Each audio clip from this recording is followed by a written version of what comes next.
Le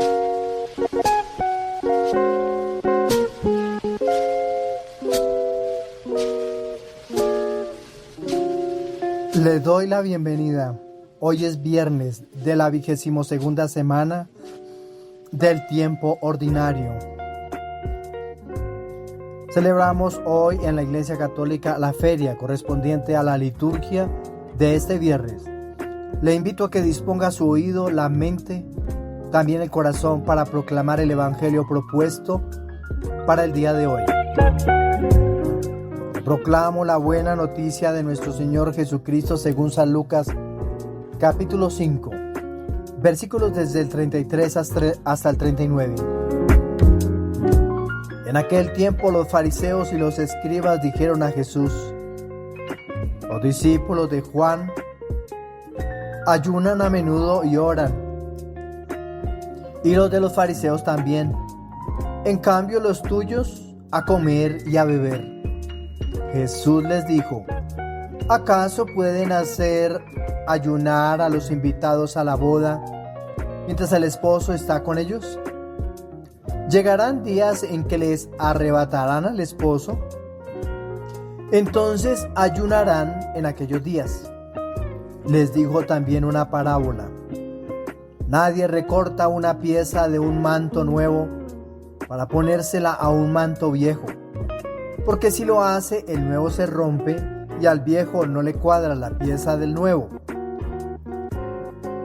Nadie echa vino nuevo en odres viejos, porque si lo hace, el vino nuevo reventará los odres y se derramará y los odres se estropearán. A vino nuevo, odres nuevos. Nadie que cate vino añejo quiere del nuevo, pues dirá: el añejo es mejor. Palabra del Señor. Nuestra reflexión para el día de hoy. La propuesta de la primera lectura de la primera carta del apóstol San Pablo a la comunidad de Corinto en su capítulo 4. En la primera carta a los Corintios, Pablo se dirige a una comunidad dividida por distintas facciones y enfrentamientos internos. Estas divisiones surgían por preferencias hacia ciertos líderes cristianos: Pablo, Apolo, Cefas y otros factores como la influencia de la cultura griega, que valoraba la sabiduría humana y la elocuencia. Esta información que nosotros damos aquí es para explicar el porqué del contenido de las cartas de Pablo. El pasaje que leemos hoy está inmerso en una sección donde Pablo aborda la correcta actitud que los corintios deben tener hacia sus pastores y líderes. Pablo aclara que los pastores no son figuras de prestigio para generar divisiones, sino servidores de Cristo y administradores de los misterios de Dios. Este título de administradores implica que manejan algo que no les pertenece, sino que han recibido de Dios y por eso deben ser fieles a su mandato. Profundicemos en sus versículos. Versículo 1. Por tanto, que nos tengan los hombres por servidores de Cristo y administradores de los misterios de Dios. Este primer versículo lo podemos titular: servidores de Cristo y administradores de los misterios de Dios. Pablo se presenta a sí mismo y a los otros líderes como diáconos o como servidores. Eso significa la palabra griega diáconos. Y oikonomoi, es decir, administradores. La palabra diáconos en griego refleja la idea de un servidor, no de alguien con autoridad propia, sino uno que obedece y ejecuta las órdenes de su maestro. El término oikonomoi implica el manejo de los bienes ajenos con responsabilidad, en este caso los misterios de Dios. Los pastores, ojo, no son dueños de la verdad, sino que son guardianes y transmisores de los dones espirituales. En la Iglesia Católica, estos que son los guardianes y transmisores de los dones espirituales son los que nosotros llamaríamos episcopos, los obispos. Segundo punto, versículo 2. Ahora bien, lo que en fin de cuentas se exige de los administradores es que sean fieles.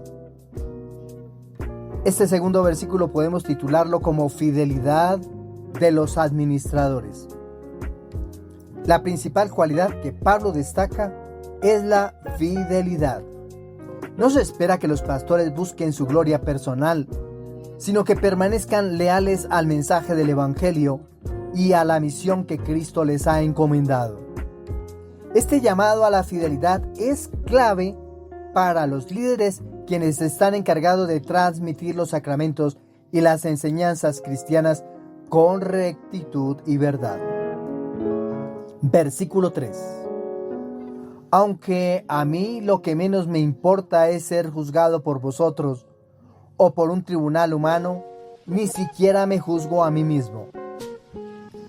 Pablo rechaza las críticas o juicios de la comunidad, afirmando que no depende del juicio humano. Incluso va más allá diciendo que ni él mismo se juzga. Esta actitud refleja una profunda confianza en el juicio divino. Para Pablo, lo más importante es que su conciencia está clara ante Dios, aunque esto no lo exime del juicio definitivo de Cristo. Versículos del 4 hasta el 5. Cierto que mi conciencia nada me reprocha, mas no por eso quedo justificado. Mi juez es el Señor. Versículo 5. Así que no juzguéis nada antes de tiempo, hasta que venga el Señor. Él iluminará los secretos de las tinieblas y pondrá de manifiesto los designios de los corazones. Entonces recibirá cada cual del Señor la alabanza que le corresponda. Estos dos versículos podemos encerrarlos en un título: el juicio de Dios. Aquí Pablo introduce una enseñanza fundamental. El juicio verdadero pertenece solo a Dios. No es el momento para juzgar ni a uno mismo ni a los demás, pues solo el Señor conoce las intenciones del corazón. Él revelará lo oculto y hará justicia en el momento adecuado, cuando Cristo vuelva en gloria. Para el día de hoy tenemos 5 puntos importantes que proponer. Vamos para el tercer punto, que son los aportes de los santos. ¿Qué nos dice San Agustín? En su obra sobre las epístolas paulinas, comenta que los líderes de la Iglesia deben actuar con humildad y confianza en la gracia divina, conscientes de que su misión es ser siervos y no señores de la comunidad. En su exégesis de la primera carta a los Corintios, Agustín destaca que la verdadera justicia y rectitud solo pueden ser determinadas por Dios, quien conoce los corazones, y que los juicios humanos están frecuentemente sujetos a errores y motivaciones equivocadas. San Jerónimo, por su parte, resalta el concepto de administradores como aquellos que no son dueños de los bienes espirituales, sino meros guardianes de los misterios de Dios. Esto implica que los pastores deben vivir con reverencia, conscientes de la grandeza del don que se les ha confiado, y evitando la tentación de utilizar su cargo para obtener reconocimiento personal. Miremos la propuesta cuarta para esta propuesta del día de hoy. En esta cuarta parte vamos a tener en cuenta 3 cosas importantes. 1. La autoridad en la iglesia como servicio. La segunda sería no juzgar antes de tiempo. Y la tercera, fidelidad y humildad en el liderazgo. Miremos la primera, la autoridad en la Iglesia como servicio. La Iglesia Católica ve a los sacerdotes y líderes como administradores de la gracia de Dios. Así como Jesús dio a Pedro las llaves del reino de los cielos, según lo que vemos consignado en el Evangelio de Mateo en su capítulo 16, versículo 19, y a los apóstoles la autoridad de perdonar pecados. Lo vemos consignado en el Evangelio de San Juan en el capítulo 20, versículos del 22 al 23. Los líderes eclesiásticos continúan esta misión.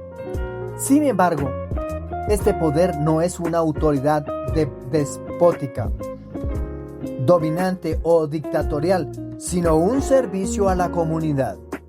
Los pastores deben ser vistos no como figuras de poder, sino como servidores que gestionan los dones sagrados en beneficio de los fieles. Segunda enseñanza: no juzgar antes de tiempo. Pablo nos recuerda que no debemos apresurarnos a juzgar a los demás, a nadie. La tendencia a juzgar a nuestros líderes o incluso a otros miembros de la comunidad puede generar divisiones y conflictos innecesarios. Como Pablo señala, solo Dios puede ver las verdaderas intenciones del corazón. Es un llamado a la paciencia, a la humildad y a la confianza en la justicia divina, dejando que el Señor en su tiempo perfecto revele la verdad. Y la tercera propuesta de esta cuarta sería fidelidad y humildad en el liderazgo. Para todo líder cristiano, la fidelidad es la mayor virtud. El liderazgo en la iglesia no debe buscar el reconocimiento, sino ser fiel a la misión de Cristo. Cada líder, ya sea un sacerdote, obispo o cualquier encargado de la pastoral, debe recordar que su papel es ser un servidor, no un dueño de la gracia de Dios. Esta perspectiva debe fomentar una actitud de humildad y servicio, imitando el modelo de Cristo. Y última propuesta, la podemos titular como aplicación personal y comunitaria. Pablo nos invita a una autorrevelación. ¿Cómo percibimos a los pastores y líderes de nuestra comunidad? Haciendo la diferencia que los pastores son los obispos y los líderes son los presbíteros. ¿Los valoramos por sus dones personales o los reconocemos como servidores de Cristo y administradores de su gracia? Es importante que como fieles tengamos una actitud de respeto y oración por nuestros líderes, sabiendo que ellos también están bajo el juicio de Dios. Al mismo tiempo, para quienes ejercen alguna forma de liderazgo en la iglesia, la carta de Pablo es un llamado a la humildad y a la fidelidad. Están llamados a ser fieles administradores, conscientes de que su autoridad no es propia, sino delegada por Cristo. Finalmente, la enseñanza de Pablo sobre el juicio nos recuerda que debemos ser pacientes y misericordiosos con los demás. Como comunidad estamos llamados a vivir en la unidad y en la confianza de que Dios en su infinita sabiduría revelará todas las cosas en su debido momento. ¿Qué podemos concluir de todo lo que hemos dicho? Según lo que nos propone la primera carta del apóstol San Pablo a la comunidad de Corinto en su capítulo 4. La primera carta a los Corintios nos desafía a reconsiderar nuestras actitudes hacia los líderes de la iglesia y hacia los juicios emitidos. Pablo nos recuerda que somos servidores de Cristo, llamados a ser fieles administradores de los misterios de Dios. Esta fidelidad debe estar marcada por la humildad y la confianza en el juicio final de Dios, sabiendo que Él es quien examina los corazones y revela la verdad en su tiempo. Sigamos pues el ejemplo de San Pablo, quien nos enseña a vivir sin temor al juicio humano, confiando en que el verdadero juicio vendrá del Señor, quien sacará a la luz lo oculto y hará justicia según su infinita misericordia. Ante esta propuesta que nos hace el Espíritu de Dios por medio de este texto bíblico, le vamos a responder con el Salmo 36. Y vamos a pronunciar constantemente, que resuene en nuestros labios y nuestra mente, esta frase antífona, que es inspiración del autor sagrado: el Señor es quien salva a los justos. El Salmo 36 es un canto de confianza en Dios y una exhortación a la fidelidad. A través de los versículos seleccionados, el salmista nos invita a reflexionar sobre la justicia divina y la importancia de confiar en el Señor en medio de la aparente prosperidad de los malvados. El Salmo está escrito en forma de acróstico porque cada versículo comienza con una letra sucesiva del alfabeto hebreo. Este tipo de estructura servía para enfatizar la enseñanza de que la justicia de Dios abarca toda la creación, desde la A hasta la Z, es decir, en todos los momentos de la vida.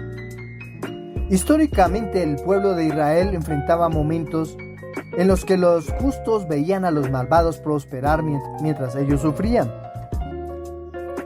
Este salmo responde a esa realidad, ofreciendo consuelo al recordar que la justicia de Dios prevalece a largo plazo. Aunque los impíos puedan aparecer triunfantes, momentáneamente sus días son efímeros. Profundicemos en sus versículos. Versículos 3 y 4. Confía en Yahvé y haz el bien. Habita la tierra y vive tranquilo. Busca en Yahvé tu delicia, y Él te dará lo que pide tu corazón. Estos versículos nos llaman a confiar en Dios y a hacer el bien. La palabra hebrea para confianza es bataj, que implica una confianza completa y segura en Dios, incluso en tiempos de incertidumbre. El salmista no solo nos invita a confiar en Dios, sino también a buscar en Él nuestra alegría. No se trata de una promesa de gratificación inmediata, sino de la seguridad de que Dios conoce los deseos profundos del corazón humano y proveerá lo que necesitamos en su momento. Versículos del 5 hasta el 6. Encomienda a Yahvé tu camino. Confía en Él, que Él actuará. Hará brillar tu justicia como la aurora y tu derecho como el mediodía. En estos dos versículos la palabra encomienda viene del hebreo galel, que significa literalmente rodar. Encomienda a Yahvé tu camino. Rodar o entregar completamente. Se nos invita a rodar nuestros caminos y preocupaciones sobre Dios, confiando en que Él nos guiará. La imagen de la justicia, brillando como la luz del mediodía, es poderosa. Aunque ahora podamos estar en la sombra de la injusticia, Dios sacará nuestra causa a la luz con la claridad del día. Versículos del 27 hasta el 28. Apártate del mal y haz el bien, y tendrás siempre una morada, porque Yahvé ama la justicia y no abandona a sus fieles. Los malvados son aniquilados y la descendencia de los impíos destruida. El salmista exhorta a apartarse del mal y hacer el bien, una acción que garantiza una morada segura bajo la protección de Dios. La tzedek o justicia es un tema central en la Biblia y significa vivir de acuerdo con la voluntad divina, tzedek en hebreo. Dios es justo y protege a sus fieles, mientras que los malvados, aunque puedan prosperar por su tiempo, no tendrán descendencia duradera. Versículos desde el 39 hasta el 40. La salvación de los justos viene de Yahvé. Él es su refugio en tiempo de angustia. Yahvé los socorre y los libra. Los libra de los malvados y los salva, porque en Él se refugian. Estos versículos finales reafirman que la salvación proviene únicamente de Dios.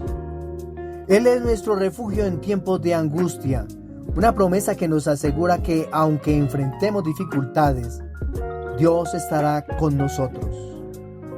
La palabra Yeshua, traducida como salvación, implica no solo un rescate espiritual, sino también una liberación total de cualquier tipo de peligro o maldad.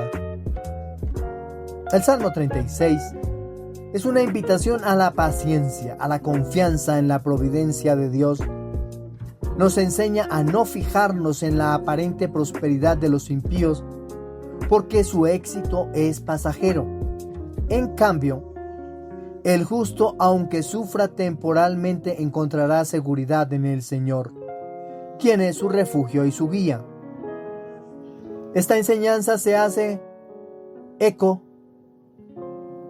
en las palabras de San Agustín, quien comenta que el malvado es como la hierba que se marchita, mientras que el justo florece como el árbol plantado junto a las aguas.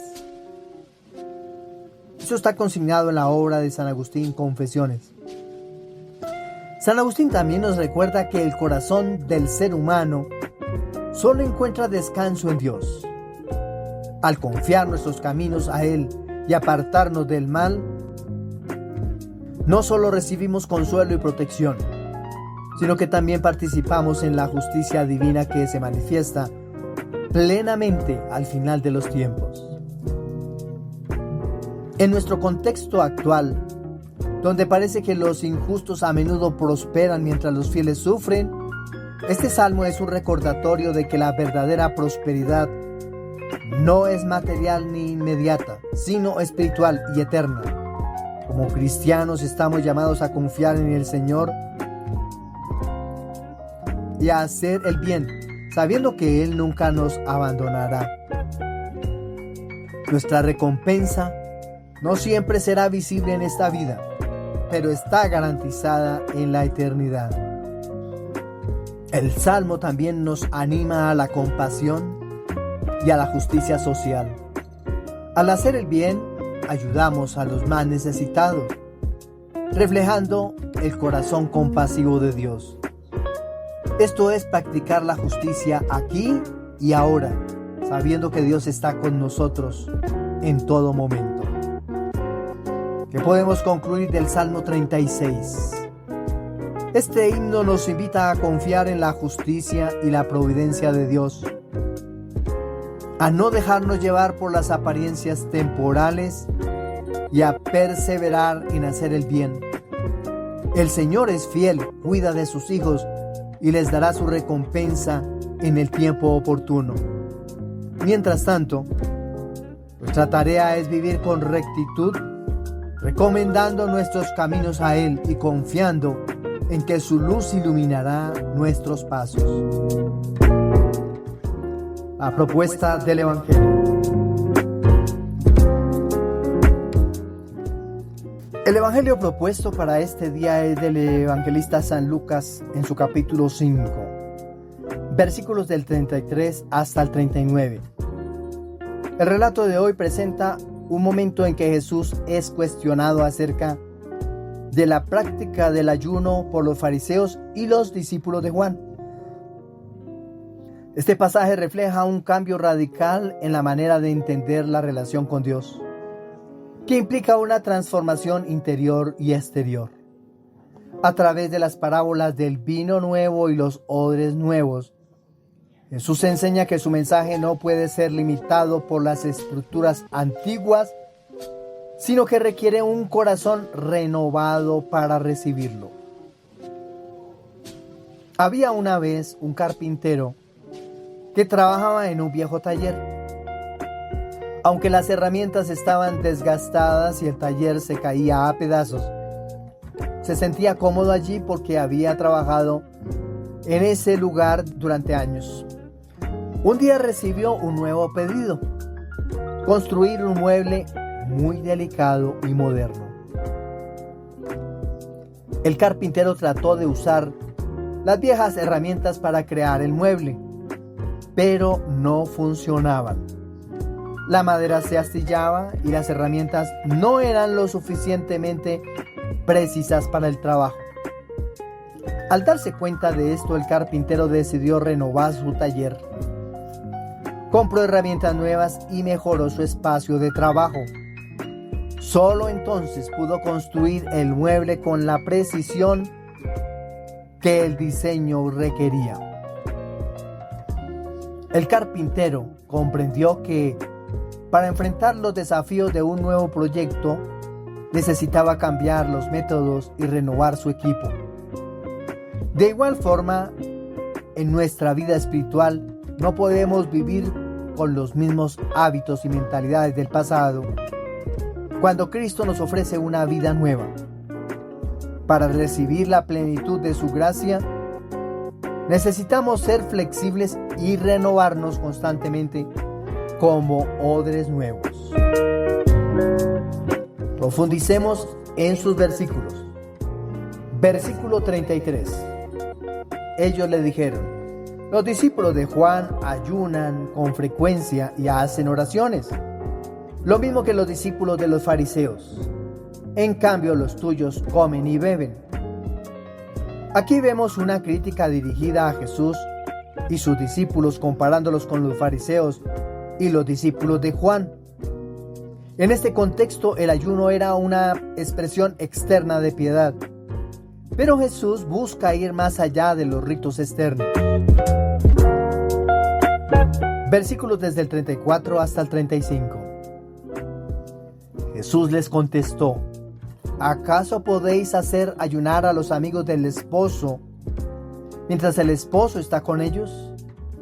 Llegarán días en que les será arrebatado el esposo, entonces cuando aquellos días lleguen, ayunarán. Jesús se refiere a sí mismo como el esposo, usando una imagen nupcial muy familiar en la tradición hebrea. Esta referencia anticipa su partida, cuando sus discípulos ayunarán. Sin embargo, mientras Él está presente, es tiempo de celebración, no de ayuno. Versículos del 36 al 37. Les dijo también una parábola: nadie corta un remiendo de un vestido nuevo para ponérselo a un vestido viejo. Si lo hace, romperá el nuevo y el remiendo no concordará con el viejo. Y nadie echa vino nuevo en odres viejos. De lo contrario, el vino nuevo reventará los odres, se derramará y los odres se estropearán. Sino que el vino nuevo ha de echarse en odres nuevos. Jesús utiliza dos parábolas para explicar la incompatibilidad de su mensaje con las estructuras antiguas. El vino nuevo, que simboliza la novedad del Evangelio, no puede ser contenido en odres viejos, es decir, en corazones y mentalidades que no han sido renovadas. Los odres viejos, rígidos y desgastados, se romperán bajo la presión del vino nuevo. Versículo 39. Por supuesto, de ahí la dificultad de la comprensión de que los judíos, especialmente los ortodoxos, puedan aceptar que Jesús es Hijo de Dios, el Mesías. Versículo 39. Y nadie que bebe el añejo quiere luego el nuevo, porque dice: el añejo es el bueno. Aquí Jesús señala la resistencia natural de las personas al cambio. Quienes están acostumbrados al vino añejo de las viejas tradiciones y costumbres encuentran difícil aceptar la novedad del reino de Dios, prefiriendo aferrarse a lo que ya conocen. En el tiempo de Jesús, los fariseos y otros grupos religiosos observaban estrictamente ciertas tradiciones, incluyendo el ayuno como un signo de devoción.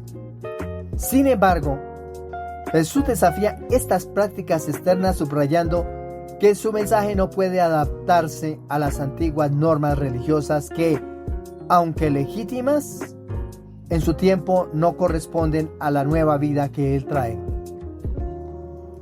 La palabra griega para ayunar es nesteuo, que significa abstenerse de alimentos. Pero en el contexto de este pasaje, también se refiere a la expresión de una actitud interior de búsqueda de Dios. Jesús destaca que esta práctica no es un fin en sí mismo, sino que debe estar en sintonía con los tiempos. El esposo, que en griego es ninfios, es una referencia directa a Jesús, subrayando la relación nupcial entre Cristo y su iglesia. Finalmente, los odres nuevos representan los corazones renovados que pueden recibir la novedad del Evangelio. El mensaje de este Evangelio nos recuerda que no podemos seguir nuestra vida cristiana aferrándonos a viejas estructuras y tradiciones que no reflejan el cambio radical que Cristo trae. Como menciona San Agustín, no podemos poner vino nuevo en odres viejos, es decir, no podemos recibir la gracia de Dios si nuestros corazones siguen apegados a los antiguos deseos del pecado. Debemos estar dispuestos a transformar nuestras mentes y corazones para que Dios pueda obrar plenamente en nosotros. Jesús nos invita a hacer odres nuevos, capaces de contener el vino nuevo de su Evangelio. Esto implica dejar atrás las viejas formas de pensar, los hábitos de vida que nos mantienen lejos de Dios y abrirnos a la transformación que el Espíritu Santo quiere obrar en nosotros. Al igual que un odre debe ser flexible y capaz de expandirse con el vino nuevo, nuestros corazones deben estar abiertos a los cambios y a la renovación que Dios quiere darnos. La conversión no es un evento único, sino un proceso continuo de renovación interior. Este pasaje también nos llama a ser sensibles a las necesidades de nuestra comunidad cristiana, ayudando a los que aún no han experimentado el vino nuevo de Cristo a abrirse a su mensaje. Concluimos del Evangelio según San Lucas en el capítulo 5, versículos del 33 al 39, que hoy este relato nos invita a ser auténticos discípulos de Cristo, abiertos a la renovación y al cambio que su mensaje trae. Debemos dejar atrás las estructuras rígidas de nuestro viejo modo de vida para abrazar la novedad de la gracia de Dios. Jesús se renueva diariamente, todos los días. Por eso debemos estar abiertos a las buenas nuevas que Él nos trae. No es que a mí me enseñaron así y que así es, sino que el mundo que va en evolución, el hombre y el Evangelio debe iluminar esa renovación del mundo. Como el carpintero que renovó su taller, también nosotros debemos transformar nuestros corazones para recibir el vino nuevo del Evangelio. Solo así podemos ser verdaderos testigos de la salvación y llevar a otros a la experiencia transformadora de Cristo. Hemos llegado al final de esta entrega del día de hoy. Les invito a seguirme aquí en este canal de YouTube. Qué bueno es compartir este mensaje. Si le llamó la atención, compártelo con otra persona para crecer esta pequeña comunidad de este canal de YouTube. Para todos un feliz día, que el Señor nos siga colmando de su alegría como también de su bendición. Felicidades, bendiciones.